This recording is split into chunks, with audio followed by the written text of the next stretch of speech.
কিছুদিন আগে অনুষ্ঠিত হল দমদম চক্রবাক আয়োজনে চতুর্থ চক্রবাক নাট্য উৎসব 2025 বসিরহাট খোলা হাওয়া নাট্য প্রাঙ্গণে। আসুন দেখে নেওয়া যাক তারই কিছু ঝলক। এই চতুর্থ চক্রবাক নাট্য উৎসব আজ থেকে শুরু হচ্ছে। আমরা চক্রবাক দমদম ঠিকানা আমাদের, কিন্তু বসিরহাটের কাজটা আমরা প্রথম থেকেই করি। হ্যাঁ, কারণ প্রথম থেকেই আমি বসিরহাটে আছি।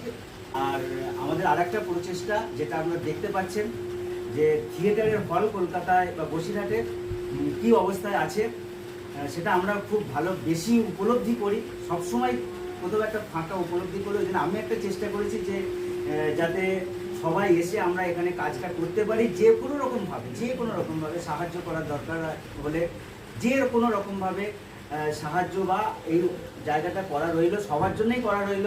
আসুন আপনারা নাটক করুন, দেখুন, নাটকের সঙ্গে থাকুন, মুখে মুখে প্রচার করুন। স্যারকে আসতে বলবো, আসুন।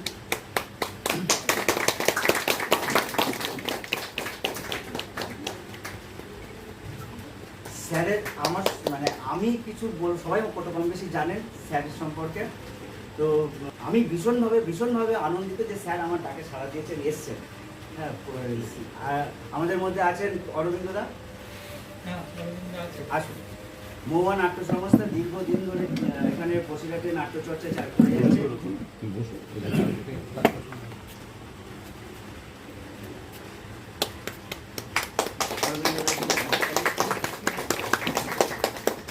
আমরা যাদের থেকে নাটক শিখেছি, যাদের কাছ থেকে শিখেছি, এনারাই তারা আছেন। আমাদের সিনিয়র মোস্ট ফালমেরা, এসো আমাদের দলের সঙ্গে সবসময় থেকে সিনিয়র নাটকের সঙ্গে আছে। আমরা উদ্বোধনের মাধ্যমে, স্যারের হাত দিয়ে উদ্বোধনের মাধ্যমে আমাদের এই জায়গার চলা শুরু হবে। আমাদের চতুর্থ চক্রবাক নাট্য উৎসবের চলা শুরু হবে। 3 দিন ধরে এই অনুষ্ঠান চলবে, প্রত্যেকবারই করি 3 দিন ধরে। তো আমি স্যারকে বলবো, স্যার আপনি এক এক করে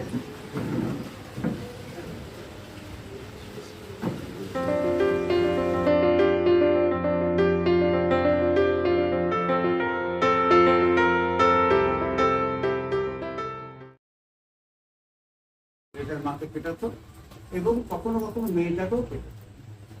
এবং মা আখিরে বুঝতে পারলেন যে মেয়েটা এখানে তাকে মরে যাবে, মাকে খাবার খেতে পারে। তখন তিনি ভাবলেন যে মেয়েটাকে কি করে বাঁচানো যায়। তিনি ওই এক গুম্ফার এক অধিকর্তার হাতে মেয়েটাকে তুলে দিলেন।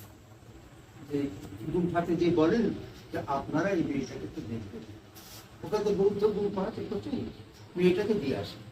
মেয়েটাকে তখন ওরা বলে, অভয় দেন যে কোনো চিন্তা নেই তোমার, তুমি এখানে বসে সাধনা করো, জপ টপ করো, বা যা মন চায় তাই করো। মেয়েটা কোনো মন্ত্রতন্ত্র জানে না, এত কিছু বোঝে না, কিন্তু আপন মনে গান গেয়ে গেয়ে সে বুদ্ধে আরাধনা করে সকাল সন্ধ্যে। তার এই একটাই কাজ, আর কিছু কাজ। এভাবেই দিন গুজরান হচ্ছিল। অর্থাৎ কাছাকাছি একটা ছোট টাউনশিপ বলবো না, কিছু এলাকা যেখানে লোকজন থাকে, সেখানে সাহেব এসছেন। সাহেব পাহাড়ি মিউজিকের সংগ্রহ করছিলেন, পাহাড়ের সঙ্গীত কীভাবে আসছে। হঠাৎ তার কানে রাত্রেবেলায় সন্ধ্যের পরে ওই সঙ্গীতটা আসে। এই সুর করছে অপার্থিব বস্তু, এই সুর কে এরকম গাইছে। তখন ওরা সাহেবকে নিয়ে যায়, খুঁজে বের করে একটা পাহাড়ের গুফার মধ্যে ছোট্ট একটা বাচ্চা মেয়ে, তার নাম হচ্ছে অ্যানি চোয়িং জোলমা। সেই মেয়েটি তোমরা কিন্তু এখন পেয়ে যাবে, অ্যানি চোয়িং জোলমা। সে গান গাইছে। খুবই অবাক হয়ে উনি রেকর্ডিং করলেন গানটাকে। রেকর্ডিং করে উনি ফিরে গেলেন দেশে। ফিরে যে বহু বন্ধু বান্ধবকে শোনা দেবেন, দেখো গান কাকে বলে, কীভাবে গান। বন্ধুরা শুনে তখন অবাক থাকবে, এত ভালো একরকম কাজ হতো। কিন্তু খুব খারাপ অবস্থা, রেকর্ডিংটা খারাপ হয়ে গেল, ফলে সবাইকে শোনাতে পারছিলেন না, কয়েকজন শোনা। তখন বন্ধুরাই বললো, তুমি আবার বড় কোনো কাউকে যদি আমরা প্রপোজ করতে চাই, তাহলে আমাদের টাকা পয়সা দরকার হবে, তুমি আরেকবার রেকর্ডিং করবে। ও তখন আবার আসে, আবার মেয়েটার সাথে কথা বলে, এবং শুধু ওইটা না, আরো দু একটা গান তার রেকর্ডিং করে ছিল। সেই গান যাওয়ার পরে সেই গান তখন রেকর্ড হয় বিদেশে, রেকর্ডেড হওয়ার পরে তারা সবাই সেই মেয়েটাকে দেখতে চায়। তারপরে অ্যানিচা ইন্দ্রমাকে নিয়ে যাওয়া হলো ইউরোপে, তারপর আমেরিকায়, তারপর সারা বিশ্বের যত বড় বড় মঞ্চ আছে অ্যানিচা ইন্দ্রমা সব জায়গায় গান করছে। তার সে সাধনা সঙ্গীত সেটাই হয়েছে। আমাদের এখানে এখন দেখতে পাই আমরা পার্বতী বাবুকে একই রকম, তার সেই সাধনা সঙ্গীত দিয়ে দেন, তিনি অন্য কোনো গানের সাথে কম্প্রোমাইজ করেন। তেমনি অ্যানিচা ইন্দ্রমাও একইভাবে কাজটা করছে। আমার কথাটা হচ্ছে যে অ্যানিচা ইন্দ্রমা কোথাও ক্ষুদ্র গ্রামে যেখানে মানুষ যায় না সেখানে তিনি ছিলেন। আর এমন তার গান ছিল, এমন তার সাধনা ছিল, সেই সুর ভেসে বেড়ায়, সেই সুর মানুষকে আকর্ষণ করতে করতে অ্যানিচা ইন্দ্রমা পৃথিবী। আজকে যে খোলা হওয়া শুরু হচ্ছে, খোলা হওয়ার মধ্যে যদি সেই স্পিরিট থাকে, সেই সাধনা থাকে, সেই আত্মত্যাগ থাকে, সেই দর্শন থাকে, সেই মানসিকতা থাকে, তাহলে এইটাও কিন্তু একটা জায়গাতে এরকম বিশ্বের দরবারে হাজির হবে। খোলা হওয়া একটা নতুন চিন্তা নিয়ে এটা হতে গেলে যেটা দরকার, আমি সবসময় আমার ছাত্রদের বলি, ওই শীতাংশু জানে ওর সঙ্গে কাজ করেছি আমি, সবসময় বলি, আমি ছাত্রদের বলি একটাই উপদেশ দিই, ট্রাই টু বি ডিফারেন্ট। এমন হও যে অন্যের সাথে মিলে না, তুমি একটু অন্যরকম। তাতে লোকে খারাপ বলে বলুক, ভালো বলে বলুক, লোকে বলবে একটু অন্যরকম। সে অন্যরকমটাকে সেটা খুঁজে বের করো। তুমি কোথায় অন্যরকম, কিসে অন্যরকম, কিভাবে অন্যরকম? অন্যরকম যখন সবাই এক জায়গাতে একই রকম ভাবে যায়, তখন দৃষ্টিটা আমাদের তার প্রতি পড়ে না। কিন্তু তার মধ্যে যদি কেউ একটু অন্য ধরনের প্রেজেন্সে আসে, অন্য ধরনের কথা বলে, সে কিন্তু আমাদের চোখ টেনে নেয়, মন টেনে নেয়। তাহলে খোলা হবে, তার নিজের পরিচয় তৈরি করতে হবে। আমার পরিচয় কি? ওই যে তুমি ঘুরে বেড়াচ্ছ, সতেরোটা দল ওখানে হচ্ছে, নানা উৎসব হচ্ছে, নানা উৎসবে নানান নাটক হচ্ছে, সেইটা আমি কিন্তু একটু আলাদা। আমি আছি সবার মধ্যে, কিন্তু আমি একটু আলাদা। কিসে আলাদা, কোথায় আলাদা, সেই আলাদাটা দেখাতে হবে। আমার খুব মনে পড়ে যাচ্ছে, প্রায় 50 বছর হতে চলল, 77 সালে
রাজীব পালিত, শঙ্কর আয়োজিকা, নমস্কার, দিলীপ কুমার মন্ডল, অরবিন্দ সরকার, শান্তনু ব্যানার্জি। নমস্কার, অঙ্কিতা রায়চৌধুরী।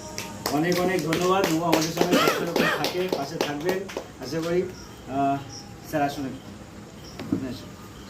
আমাদের তরফ থেকে স্যার ডিরেক্টর আমাদের অরবিন্দদাকে অতুল প্রবেশ সম্মান জানানো।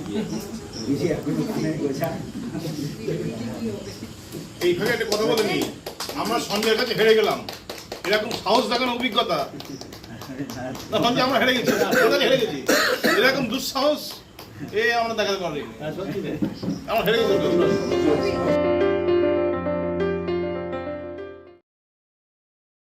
মানে সঞ্জয় মানে একটা সোলো নাটককে এত সুন্দরভাবে করা, মানে আমি একদম মনোমুগ্ধ হয়ে গেছি। আমি প্রথম থেকে শেষ পর্যন্ত ওর প্রত্যেকটা মানে ওর অঙ্গভঙ্গি, ওর চেঞ্জ করা, এক একটা ক্যারেক্টারকে এক একটা ভাবে, এটা খুব সুন্দর হয়েছে, দারুণ হয়েছে। এই নাটকটি অনেক শো হয়েছে, আরও শো হবে আশা করি। খুব ভালো, এক কথায় 30-এর উপর শো হয়ে গেছে, অনবদ্য, এক কথায় অনবদ্য। Thank you.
সঞ্জয়ের এই যে প্রয়াস এই মানে অদ্ভুত, আমি বিশ্বাস করতে পারি সঞ্জয় এতটা সাহস নিয়ে এগিয়ে আসবে।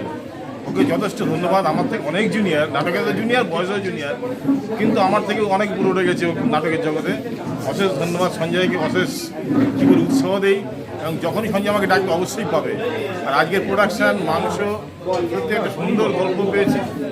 অভিনয় সঞ্জয় অনেক অনেক উপরে উঠেছে, এবং সঞ্জয়ের মিসেস যে ওর সাথে চরিত্র রয়েছে, সত্যি মানে এর আগে সঞ্জয়ের সাথে কাজ করেছি, সঞ্জয়ের নাটক দেখেছি, কিন্তু এ বেশ সুন্দর প্রোডাকশন হয়েছে। সঞ্জয় আরও এগিয়ে যায়।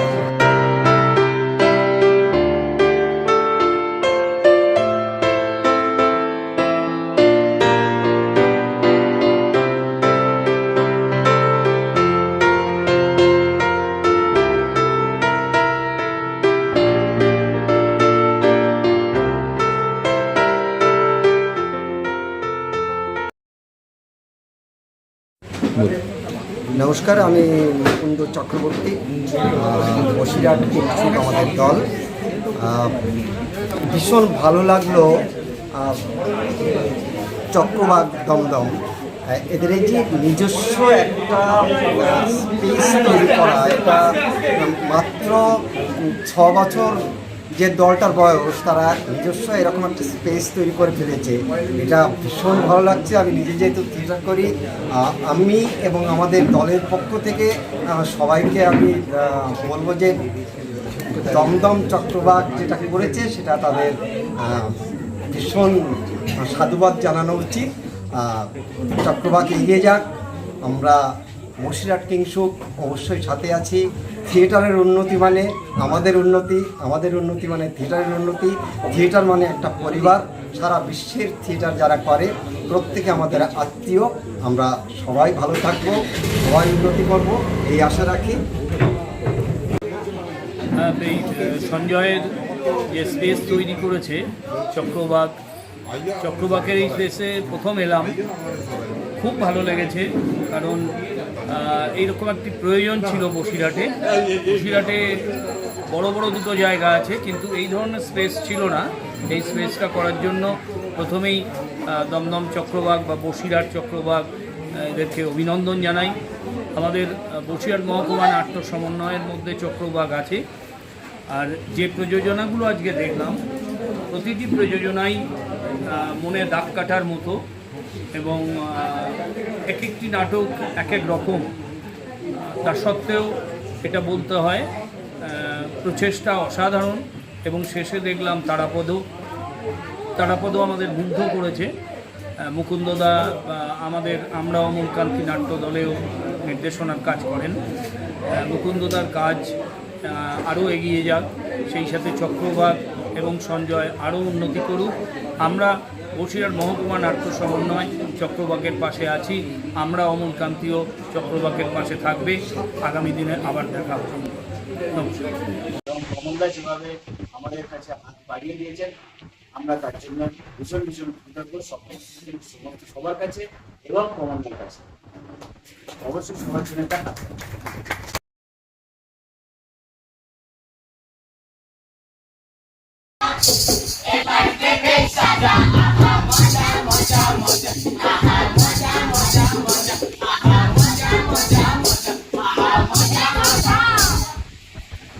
ওই দেখ, রাজামশাই তো এখনো ঘুমাচ্ছে। রাজমশাই, ও রাজমশাই।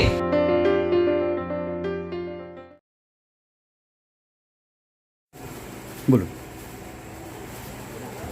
সঞ্জয় আমার খুবই পরিচিত ছোটোর থেকে। একসঙ্গে আমরা নাটকও করেছি শবনম বলে একটা নাট্য দলে। তারপর ওর সঙ্গে অনেক দিনকার পরিচয়, শ্রুতি নাটকও করেছি ওর সঙ্গে। কিন্তু তারপরে ও যখন কলকাতায় চলে গেল, কলকাতায় যাওয়ার পরে ও যে এত সুন্দর একটা চিন্তা ভাবনা যে ওর মাথায় নিয়ে ও ঘুরে বেড়াচ্ছে, এত সুন্দরভাবে একটা স্পেস থিয়েটার করবে, মানে আমারই সত্যিই খুব অবাক লাগছে, আমার ভীষণ ভালো লাগছে।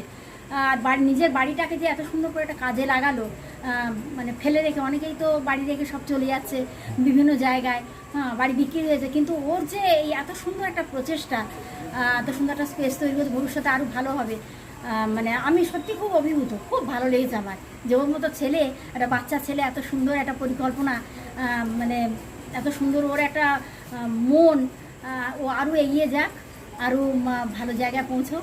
কিংসুক সবসময় পাশে আছে, মানে এইটুকুই আমি ঈশ্বরের কাছে কামনা করি, ওর জন্য আরও এগিয়ে যেতে পারি।